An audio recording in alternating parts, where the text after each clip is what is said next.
आदरणीय शासकीय high school civil line Satna Madhya Pradesh में। मुझे खुशी है कि हमारे साथ स्कूल परिवार के आदरणीय प्रिंसिपल सर, हेडमास्टर सर की अगुवाई में हमारे विद्वान सर लोग हैं, हमारी विदुषी आदरणीय बहन जी मैडम लोग हैं, और ये होनहार छात्र छात्राएं हैं जो इस देश का भविष्य हैं। बच्चों, आप आगे चल के आपको इस भारतवर्ष की, इस देश की बागडोर संभालनी है, अलग अलग जिम्मेदारियां संभालनी है। आप आदरणीय लोगों के सहयोग से, आप सबकी जागरूकता से हम जन जन को जागरूक करना चाहते हैं। ये वीडियो बहुत दूर तक जाएगा ना, सब जन जन को, न केवल सतना के लोगों को, न केवल प्रदेश के लोगों को, पूरे राष्ट्र के लोगों को जागरूक करना चाहते हैं कि सभी लोग मिलकर प्रयास करें। जैसा मैंने निवेदन किया कि जहां भी रहें, जिस भी शहर में रहें, वहां और स्वच्छता अपनाएं। पूरे देश में स्वच्छता की बात चल रही है, सभी लोग साफ सफाई का बहुत ध्यान दे रहे हैं, स्वच्छ सर्वेक्षण प्रतियोगिता चल रही है। हम सतनावासी एक कदम आगे बढ़ के मन की स्वच्छता की भी बात करेंगे। क्या है मन की स्वच्छता बच्चों? वो सारी अच्छी बातें जो हमारे आपके गुरुजनों ने हमको आपको सिखाई है। और आपके पहले गुरुजन कौन है? आपके आदरणीय अभिभावकगण, आपके आदरणीय माता पिता, आदरणीय दादा दादी, नाना नानी, चाचा चाची, जिनके भी साथ आप रह रहे होते हैं, वो आपके पहले अभिभावकगण होते हैं। दूसरे गुरुजन, वो पहले गुरुजन होते हैं। दूसरे गुरुजन आदरणीय प्रिंसिपल सर, आदरणीय मैडम की अगुवाई में ये आदरणीय सर लोग हैं। ये गुरुजन आपको हमेशा अच्छी अच्छी बातें सिखाते हैं ना। पहले गुरुजन तो हो गए आपके अभिभावकगण, दूसरे गुरुजन ये लोग हो गए, हमेशा आपको अच्छी बातें सिखाते हैं। वो सारी अच्छी बातें किसमें आती हैं बच्चों? मन की स्वच्छता में। सकारात्मक सोच, ईमानदारी, अनुशासन, कड़ी मेहनत, नशा मुक्त समाज, भ्रष्टाचार मुक्त समाज और अपराध मुक्त समाज की दिशा में भी अपन सारे लोग अग्रसर हों। उसमें सबसे पहली बात क्या आती है बेटे? अनुशासन, जिसकी यहाँ इस असेंबली में बहुत ज़्यादा ज़रूरत है। ये हमारी आदरणीय बहनों, ए बेटा इधर आओ, इधर आओ, ऐसे जल्दी आओ, ऐसे आ जाओ। बच्चों ध्यान दीजिए, ध्यान से सुनिए, इधर आइए। बच्चों, हमारे पूरे देश में कहीं से भी आ जाए, यहीं से आ जाओ बेटा, यहीं से आओ, यहाँ से आओ। बच्चों ध्यान से सुनिए, ए गाड़ी बंद कर, इधर आ जाओ। बच्चों ध्यान से सुनो, हमारे देश में सभी, हमारे आदरणीय नगर निगम में भी हमारी साफ सफाई से जुड़ी हुई हमारी आदरणीय बहनें हैं, आदरणीय भैया लोग हैं। क्या नाम है बहन आपका? हमारी आदरणीय पूनम बहन के लिए जोरदार ताली बजाओ। ये हमारी आदरणीय बहन है, हमारी छोटी बहन है। इसी तरीके से हमारे नगर पालिक निगम के आदरणीय भैया और आदरणीय बहनें हैं जो साफ सफाई का बहुत ध्यान रखते हैं। देखो ये बहन, क्या नाम है? श्यामा बहन के लिए भी ताली बजाओ। ये हमारे भाई बहन जो है ना, ये पूरे देश में साफ सफाई का बहुत ध्यान रखते हैं। ऐसे हमारे नगर निगम के हमारे आदरणीय भैया बहन भी ध्यान रखते हैं। हमारे रेलवे स्टेशन में भी साफ सफाई का सब ध्यान रखते हैं। पूरे राष्ट्र में हमारी रोडों में, मोहल्लों में, गली मोहल्लों में सब हमारी आदरणीय बहनें, आदरणीय भैया लोग ध्यान रखते हैं। हमें भी मौका मिलता है, हम भी जाके झाड़ू लगाते हैं। काम छोटा बड़ा नहीं होता, काम काम है। सारे लोग मिलके अपन चाहते हैं हमारे राष्ट्र में और स्वच्छता रहे। तो हम आदरणीय बहन जी आपको धन्यवाद देते हैं कि आप हमारे इस स्कूल कैंपस में, इस सिविल लाइन एरिया में साफ सफाई का बहुत ध्यान रखते हैं। और न केवल ये सफाई से जुड़े हमारे आदरणीय भैया बहनों के लिए तालियां, ये वीडियो बहुत दूर तक जाएगा। हम देश के हर उस व्यक्ति के लिए ताली बजाना चाहेंगे जो अपना अपना काम कड़ी मेहनत से, ईमानदारी से अपराध मुक्त समाज और भ्रष्टाचार मुक्त समाज की दिशा में अक्सर हैं। उसमें हमारे आदरणीय सर लोग भी हैं, हमारी आदरणीय बहनें भी हैं जो अपना अपना काम कड़ी मेहनत से, ईमानदारी से कर रहे हैं। कृपया सभी के लिए जोरदार तालियां बजाएं। हम सारे लोग मिलकर जिस दिन जागरूक हो जाएंगे बच्चों, तो पूरे राष्ट्र में, पूरे विश्व में भारत का एक अलग नाम होगा। और ये जो नारा है, विजयी विश्व तिरंगा प्यारा, झंडा ऊंचा रहेगा, निश्चित रूप से झंडा ऊंचा हमारा आप सबके योगदान से रहेगा। सारे लोग जागरूक होंगे। कोई न तो रोड में कचरा फेंकेगा, न नालियों में फेंकेगा, न खाली प्लॉट में फेंकेगा। देखो हमारी आदरणीय बहनें क्या कर रही हैं, जो कचरा इधर उधर पड़ा है उसको साफ कर रही है ना।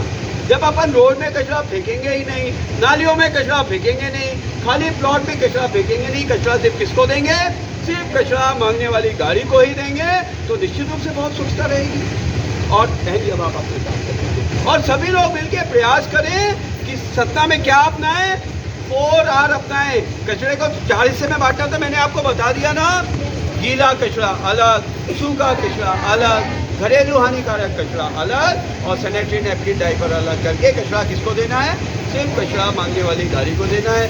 गीला कचरा क्या है आप जानते हैं बच्चों, फिर भी दोहरा दूँ। जो पदार्थ जल्दी अपघटित हो जाते हैं वो गीले कचरे की श्रेणी में आते हैं, जैसे सब्जी के छिलके, फल के छिलके, पूजा के फूल वगैरह, खाने का जूठन। इसको किसको देना है? गीला कचरा हुआ, इसको हरे रंग की डस्टबिन में रख के अलग देना है। सूखा कचरा लकड़ी, लोहा, कांच, क्रॉकरी, प्लास्टिक आदि का उन्हें 3 हिस्से में बांटना है। ध्यान से सुनो क्योंकि ये काम की चीज़ है, इसलिए बार बार दोहरा रहा हूँ कि आपको ध्यान में रहे। इसको 3 हिस्से में बांटना है। सामान्य सूखा कचरा नीले रंग की डस्टबिन में, घरेलू हानिकारक कचरा अलग और सैनिटरी नैपकिन लाइटर अलग करके कचरा सिर्फ किसको देना है? सिर्फ कचरा मांगने वाली गाड़ी को ही देना है। इसके अलावा दूसरा निवेदन यह है कि सतना में सभी लोग सतना में सभी लोग 4R अपनाएं। क्या अपनाएं बच्चों? पहला R क्या है? कचरे की मात्रा को रिड्यूस करना। पहला R मतलब समझते हो ना, R से रिड्यूस। पहला कचरे की मात्रा को क्या करना? रिड्यूस करना, कम करना। उसकी विधि क्या है? मैंने आपको बताया ना, होम कंपोस्टिंग वाला बैनर कहाँ है? इसको उठाइए ऐसे। देखिए होम कंपोस्टिंग की विधि आपको बताई गई ना। सब लोग जब, बेटा इधर ध्यान दो, बेटे इधर। सब लोग जब अपने घरों में सब्जी के छिलके, फल के छिलके, पूजा के फूल को खाद में बदलेंगे और उस खाद के उपयोग से पेड़ पौधे सब्जियां लगाएंगे तो शहर का बहुत बड़ा कचरा आपके घरों में किस में बदल जाएगा? खाद में बदल जाएगा। देखो इसमें लिखी है होम कंपोस्टिंग विधि, बहुत आसान है ना? आसान कैसे? आपको विधि बता दी ना मैंने, कौन उसको दोहराएगा? बताओ क्या है विधि? होम कंपोस्टिंग कैसे करेंगे जल्दी बताओ। पहले एक मटका ले लेंगे, वेरी गुड। हाँ, ऊपर ऊपर छोटे छोटे छेद कर देना है, क्या बात है। थोड़े कागज के टुकड़े डाल देना है। देखो स्टेप नंबर 1 कागज के टुकड़े डाले। स्टेप नंबर 2 प्रतिदिन निकलने वाले सब्जी। बहुत अच्छा, तुमने सही जवाब दिया। सब्जी के छिलके, फल के छिलके और चाहे तो एक अलग मटके में पूजा के फूल डाल दिया। उसके बाद थोड़ा सा मट्ठा या दही डाल के एक लकड़ी से चला दिया। उसके बाद 2-3 मुट्ठी मिट्टी और 2-3 मुट्ठी सूखे पत्ते डाले। ध्यान रहेगा ना, ढककर छायादार जगह में छोटे बच्चों की पहुंच से दूर रख दिया गया। हफ्ते में 1 दिन चलाते चले गए। दही मट्ठा दोबारा मिले तो बीच बीच में और दोबारा डाल दिया तो 3-4 महीने में क्या बन जाएगी? खाद बन जाएगी। और इस खाद का उपयोग करके तो देखिए, इसमें अपने सब्जियां उगा के देखिए, निश्चित रूप से ज़्यादा गुणकारी होंगी। कोई भी ऐसी सब्जी आप अपने घर में उपयोग कर रहे होंगे जिसमें ना तो कोई कीटाणुनाशक डालिएगा, ना कोई रासायनिक खाद डालिएगा, केवल अपने घर में बनाई गई इस खाद के उपयोग से सब्जी और फल उगा के उसका अपने उपयोग करके देखिएगा। मुझे पूरा विश्वास है कि आपके प्रतिरोधक क्षमता के लिए बेहतर होगा। और आदरणीय बच्चों, नित नई बीमारियां आती हैं, हम आपके अच्छे स्वास्थ्य की कामना करते हैं। और इस तरीके से जो आप अपने घर में बनाई गई खाद से जो पेड़ पौधे उगाएंगे, सब्जियां उगाएंगे और उपयोग करेंगे, वो आपके शरीर के लिए ज़्यादा गुणकारी होंगी, आपकी प्रतिरोधक क्षमता के लिए ज़्यादा बेटर होगी। तो कृपया आप लोग विधि समझ गए। कचरे की मात्रा को क्या करना बेटा?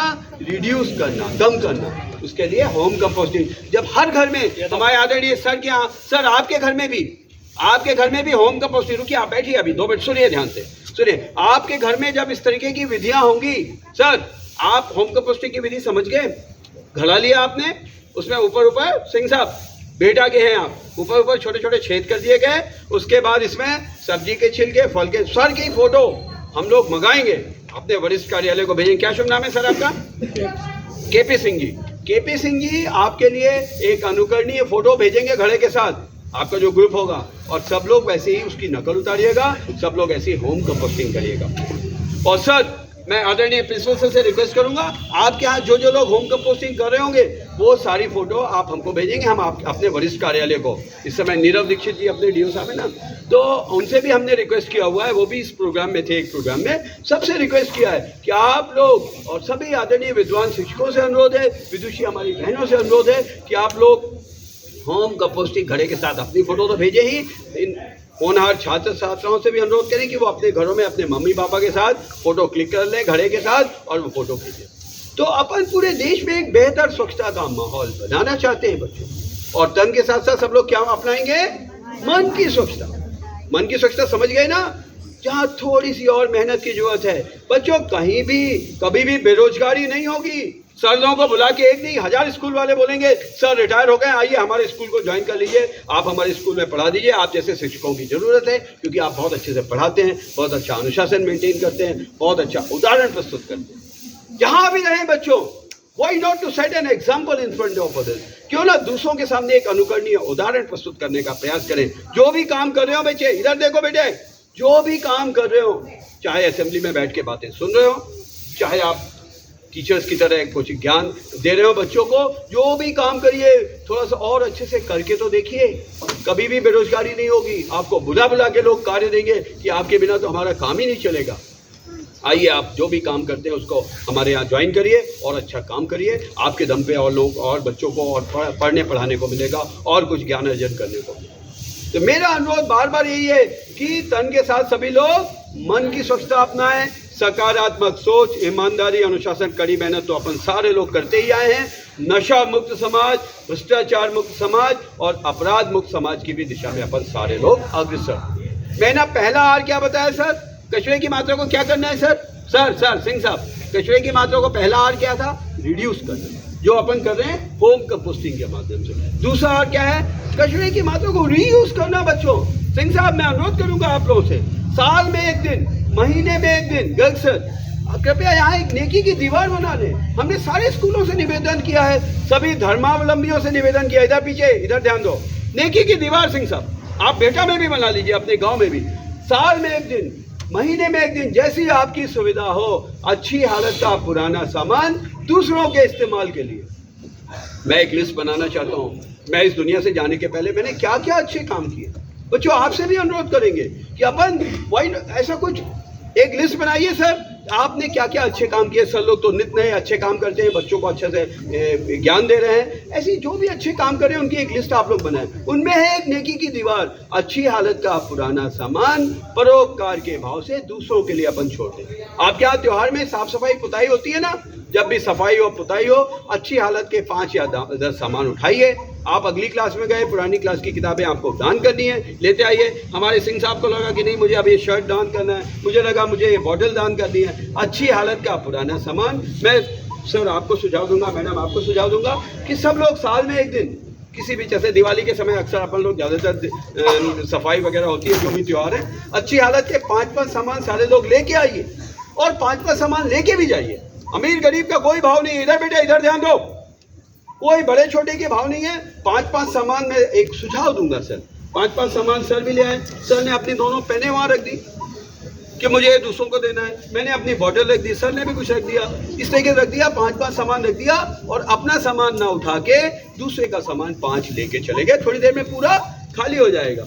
इस तरीके से अपन एक चाह रहे हैं कि नेकी की दीवार हो, परोपकार के भाव से दूसरों को पुराना सामान पुनः इस्तेमाल करें।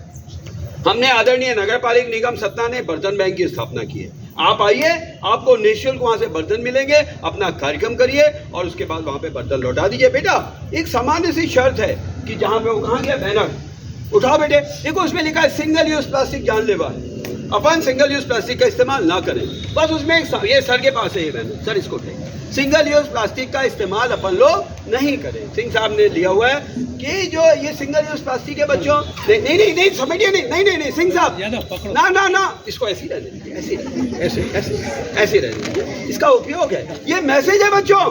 सर लोग पकड़े हुए हैं। सर आपके बीच में एक मैसेज देना चाहते हैं कि अपन सारे लोग सिंगल यूज प्लास्टिक का इस्तेमाल ना करें। बच्चों ध्यान दो, पूरे विश्व में बहुत बड़ा खतरा उत्पन्न हो रहा है ये सिंगल यूज प्लास्टिक के माध्यम से। हम मानव जन भी, ह्यूमन बीइंग नहीं सोचेंगे तो कौन सोचेगा? नदी नालों से बहते बहते, इधर ध्यान दो बेटा, नदी नालों से बहते बहते ये प्लास्टिक की बोतलें, ये पन्नियां कहाँ पहुंचती हैं? समुद्र में पहुंचती हैं और पूरे विश्व के समुद्री जीव जंतुओं के लिए आने वाले समय में बहुत बड़ा खतरा उत्पन्न हो सकता है। सिंह साहब बैठ जाइए। बहुत बड़ा खतरा उत्पन्न हो सकता है। हम मानवजन, दांत नहीं निकालो, हम मानवजन उन समुद्री जीवों के बारे में नहीं सोचेंगे तो बताइए कौन सोचेगा? तो सारे लोग ठान लें कि हम सिंगल यूज प्लास्टिक का, पन्नियों का इस्तेमाल नहीं करेंगे, क्योंकि ये बहुत नुकसानदायक है बच्चों। अभी नई नई खोजें हो रही हैं, ये प्लास्टिक हमारे शरीर के अंदर जा रहा है और हमारे शरीर को भी नुकसान पहुंचा रहा है। तो कृपया जो पतली पतली पन्नियां हैं, डिस्पोजल कटोरी चम्मच गिलास है ना बेटे, इनका उपयोग अपन को नहीं करना है, क्योंकि ये हमारे स्वास्थ्य के लिए, हमारे पर्यावरण के लिए बहुत नुकसानदायक है। तो दूसरा आर क्या मैंने कहा, कचरे की मात्रा को रिड्यूस करने के लिए क्या किया गया? सर और मैडम लोग, आप सब लोग मिलकर यहाँ पे नेकी की दीवार बना लेंगे और चाहेंगे तो बर्तन बैंक का इस्तेमाल करके सभी से निवेदन है कि अपना बर्तन आपस में शेयर करें, सामान पुनः इस्तेमाल हो, रीयूज हो। पहला आर क्या था? कचरे की मात्रा रिड्यूस, किसके माध्यम से हुई? होम कंपोस्टिंग के माध्यम से। दूसरा आर रीयूज, नेकी की दीवार और बर्तन बैंक के माध्यम से। तीसरा आर क्या है? मैंने क्या कहा? अपन 4 आर अपनाना चाहते हैं सर। तीसरा आर है रिसाइकिल, सामग्री को रिसाइकिल करना। और चौथा आर पुनः यही सिंगल यूज प्लास्टिक को रिफ्यूज कर दें हम, कि हम इसका इस्तेमाल नहीं करें। तो आदरणीय सर, आप तो जानते हैं कि राष्ट्रपिता महात्मा गांधी का जन्म 2 अक्टूबर का हुआ था, और सन कौन सा था? 1869। बच्चों ध्यान दो, ये सर टोल फ्री नंबर पूरे राष्ट्र को दिया गया है। राष्ट्रपिता महात्मा गांधी की जन्म शती वर्ष का नंबर 1869 में बेटा जन्म हुआ था, 1869 में। उसके 100 वर्ष बाद 1969 को राष्ट्रपिता बापू की जन्म शती मनाई गई थी। क्या मनाई गई थी? जन्म शती वर्ष का नंबर 1969 सर पूरे राष्ट्र में सबको दिया गया है, जानना चाहिए। सामान्य ज्ञान का सवाल है बच्चों, कल इंटरव्यू में आपसे पूछा जाएगा 1969 क्या है, क्यों पूरे देश में हर शहर को दिया गया कि इस नंबर पे आप अपने शहर के बारे में, अपने स्कूल के बारे में अपनी राय दीजिए। 1969 राष्ट्रपिता बापू महात्मा गांधी की जन्म शती वर्ष का नंबर 1969। 1869 को जन्म हुआ, 100 वर्ष बाद 1969 जन्म शती वर्ष का नंबर 1969 पूरे देश के हर शहर को दिया जाता है। आने वाले समय में वो साइट ओपन होती है, इस नंबर पे आप अपने शहर के बारे में, अपने स्कूल के बारे में अपनी राय दीजिए 1969 में। यदि आपकी राय अच्छी होगी तो आपके शहर को नंबर मिलेंगे। आपकी राय अच्छी, आपसे पूछा जाएगा मैडम के बारे में, सर के बारे में, हम लोगों के बारे में राय बताइए। यदि हमने आपको कुछ अच्छे से सिखाया होगा तो आपकी राय अच्छी होगी, है ना? तो जब आपकी राय अच्छी होगी तो आपके शहर को नंबर मिलेंगे, सिटीजन फीडबैक कहते हैं। और जब राय अच्छी नहीं होगी तो आपके शहर के नंबर कटेंगे बच्चों। तो कृपया मेरा अनुरोध है, मैं आपके सामने एक हाथ जोड़ के निवेदन ही तो लेके आया हूँ कि अपन सारे लोग प्रयास करें हमारे आज के सतना वासियों के लिए और हमारी आपकी आने वाली पीढ़ियों के लिए बेहतर सतना बनाने का प्रयास करें, जहाँ वायु भी स्वच्छ हो, जल भी स्वच्छ हो, मिट्टी भी स्वच्छ हो और आदरणीय जन जहाँ किसी प्रकार का कोई ध्वनि प्रदूषण भी ना हो। चारों आर आपकी समझ में आ गया, सिटीजन फीडबैक आपकी समझ में आ गया। आप लोगों के सहयोग से वो दिन दूर नहीं है कि हमारा सतना शहर भी साफ सफाई के हर मापदंड पे अव्वल होगा। भारत माता की जय। स्वच्छ सतना, क्लीन सतना, स्वच्छता ही सेवा है। हम शासकीय high school civil line Satna Madhya Pradesh में हैं। धन्यवाद।